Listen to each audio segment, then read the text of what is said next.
Hello students, today we are going to read your chapter 15 in your history book. ठीक है, which is name is regional kingdoms का part first जो है वो हम यहाँ पे पढ़ने वाले हैं. ठीक है, so let's start.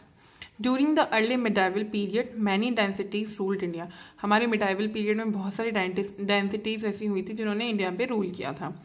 There were frequent war among the kingdoms of both North India and South India. This led to the frequent rise and fall of kingdoms. Let us study about these regional kingdoms by dividing them into 3 regions. हमारे उस time India में बहुत सारी densities जो हैं वो उभरी और फॉल भी हुई, मतलब बहुत सारी डेंसिटीज आई भी और गिरी भी. ठीक है, और उनमें से बहुत सारे किंगडम्स का साम्राज्य फैला और खत्म भी हुआ. ठीक है, उन्हीं जो रीजनल किंगडम्स हैं उनके बारे में जो है हम आज यहाँ पे पढ़ने वाले हैं. ठीक है, तो अगर हम उनकी बात करें तो हम उनको 3 रीजन्स में बांट सकते हैं. फर्स्ट है नॉर्थ इंडिया, उसके बाद है the Deccan and the south India. ठीक है, तो फर्स्ट ऑफ ऑल जो हम बात करते हैं वो नॉर्थ इंडिया की बात करते हैं. Several kings in the ancient period tried to unite the whole of India under one empire. बहुत सारे किंग्स है जो पूरी इंडिया को जो थे एक ही पार्ट में, एक ही एम्पायर में यूनाइट करना चाहते थे, बांधना चाहते थे. But the attempts did not bear any substantial results. लेकिन उनके उन्होंने जो भी अटैम्प्ट्स किए, जो प्रयास किए, उनका कोई बहुत अच्छा रिजल्ट जो है वो नहीं निकला. Harshvardhan was the last king in the ancient period who had a large empire in north India. Harshvardhan जो था वो लास्ट किंग था जिसका सबसे बड़ा एम्पायर नॉर्थ इंडिया में माना जाता है कि वो ही लास्ट किंग था जिसका बहुत बड़ा एम्पायर था. His capital was Kannauj. उनकी जो कैपिटल थी वो थी कन्नौज. आफ्टर हिज डिमाइज, उनकी डेथ के बाद, उनकी डिमाइज के बाद India was plunged into disorder and disunity.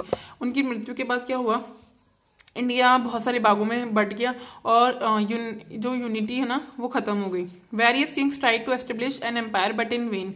बहुत सारे जो किंग्स थे उन्होंने अपना अपना एम्पायर वहां पे एस्टेब्लिश करने की कोशिश की, लेकिन उनका जो भी प्रयास था वो सारा क्या हो गया, वेन हो गया, खराब हो गया. उसके बाद में tripartite struggle for Kannauj.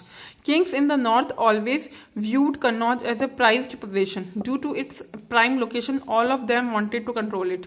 Kings of the north, जो भी किंग्स थे नॉर्थ के, वो हमेशा उनकी नजर कहाँ पे थी, कन्नौज की थी, क्योंकि कन्नौज पे थी. ठीक है, जो नॉर्थ के जितने भी किंग्स थे उनकी नजर कहाँ थी, कन्नौज पे थी. ठीक है, क्योंकि हर्षवर्धन की जो कैपिटल थी वो कन्नौज थी. ठीक है, ड्यू टू द इस प्राइम लोकेशन, क्योंकि ये जो बहुत ही अच्छी लोकेशन में, प्राइम लोकेशन पे था. ऑल ऑफ देम, सब लोग चाहते थे उस पर अपना कंट्रोल, कब्जा जमाना. Kannauj was located on the fertile northern plains. और कन्नौज कहाँ लोकेटेड है, फर्टाइल नॉर्थन प्लेन्स है ना, वहाँ पे लोकेटेड है. तो ये काफी अच्छी जगह थी. ठीक है, and the towns located here were rich and enjoyed all facilities. और यहाँ पे जो भी कस्बे थे वो काफी रिच थे, उनमें सारी फैसिलिटीज थी क्योंकि जो जमीन थी वो काफी फर्टाइल थी. Since Kannauj was situated at the heart of the Ganga plains. जो कन्नौज था वो क्या था, गंगा के हार्ट में, मतलब गंगा का उस पर पूरा पानी जो था गंगा रिवर से आता था. ठीक है, Whoever controlled Kannauj could control the whole of the region. और जिसने ना कन्नौज को कंट्रोल कर लिया वो पूरे रीजन को कंट्रोल कर सकता था. ये कन्नौज वहाँ का कैपिटल था, उस पर सारी फैसिलिटीज थी, बहुत ही रिचेस्ट जो थी वहाँ पे फैसिलिटीज वो वहाँ पे प्रोवाइडेड थी. From the 9th to the 13th century, अगर हम बात करें कि 9 से लेकर 13th सेंचुरी तक, 3 powers, the Palas, the Gurjara Pratiharas and the Rashtra competed with each other to gain control over Kannauj. और हम 9 से लेकर ऑलमोस्ट 12th जो सेंचुरी थी उसमें 3 जो पावर थी ना उन्होंने उस पर कब्जा जमाने की पूरी कोशिश की. एक तो पाल वंश था जो था, और गुर्जर प्रतिहार था. ठीक है, उसके बाद में राष्ट्रकृतास भी थे. उसमें उन्होंने एक दूसरे के ऊपर पूरा कम्पीट किया, कंट्रोल किया कन्नौज के ऊपर, कोशिश की पूरी.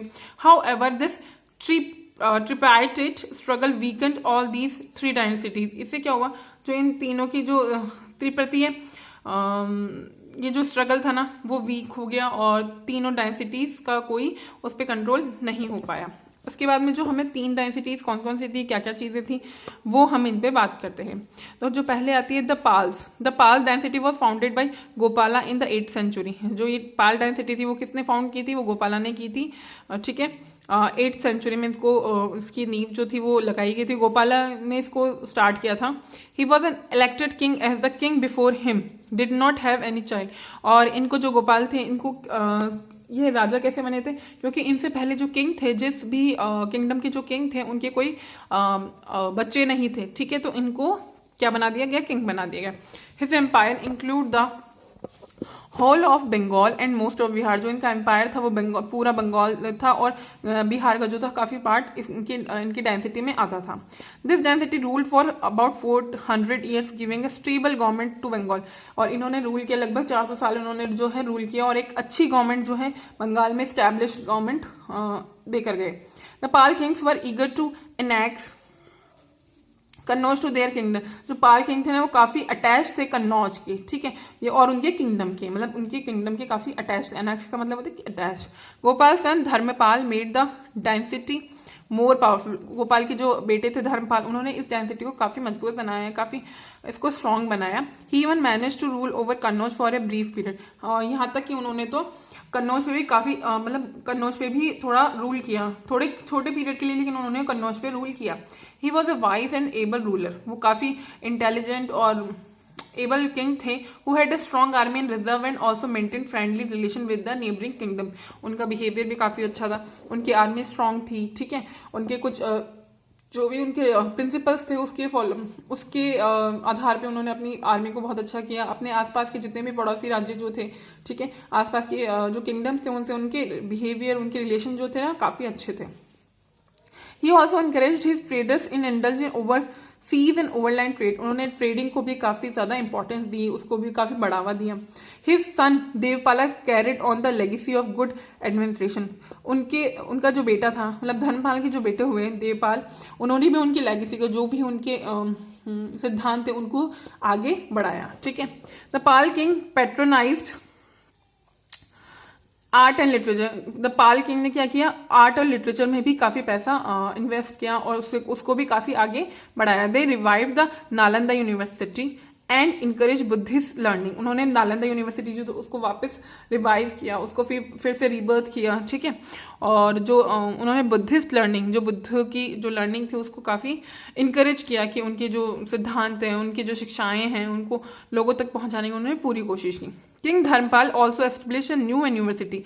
किंग धर्मपाल ने नालंदा यूनिवर्सिटी को तो यूनाइट किया, बट उसके साथ साथ एक नई यूनिवर्सिटी जो थी उसको भी एस्टेब्लिश किया। नई यूनिवर्सिटी जो है उन्होंने बनाई by the name of Vikramashila university in Magadh. उन्होंने विक्रमशिला यूनिवर्सिटी के नाम से एक मगध में एक नई यूनिवर्सिटी भी एस्टेब्लिश की। However in the mid 12th century, उन्होंने मिड 12th सेंचुरी में क्या किया, the Palas were replaced by the Sena dynasty. और उसके बाद क्या हुआ, लगभग 12वीं शताब्दी के बीच में जो पाल जो डायनेसिटी थी वो खत्म होकर उसकी जगह किसने ले ली, सेना डायनेसिटी ने ले ली, ठीक है।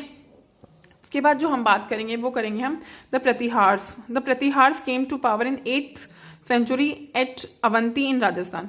जो प्रतिहार्स जो हमारी उस अपनी पावर में जो आए वो कौन सी सेंचुरी थी, लगभग 8th सेंचुरी थी। अवंती, राजस्थान में अवंती जगह थी, वहां पे आए वो। They were small clans but gradually rose to power.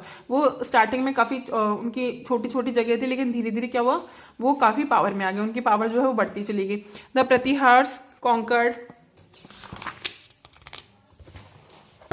Kannauj for a brief period until they lost it to the Palas. धीरे धीरे उन्होंने किसको जीत लिया, प्रतिहार ने जीत लिया कन्नौज को थोड़े टाइम के लिए, बट जब तक कि वो पाल जो थे, पालों ने उन्हें हरा नहीं दिया। मतलब प्रतिहार ने पहले कन्नौज को जीता और उसके बाद में पाल जो थे, पाल डायनेसिटी जो आई थी, उसके बाद पाल डायनेसिटी ने इनको प्रतिहार को हरा दिया था, ठीक है।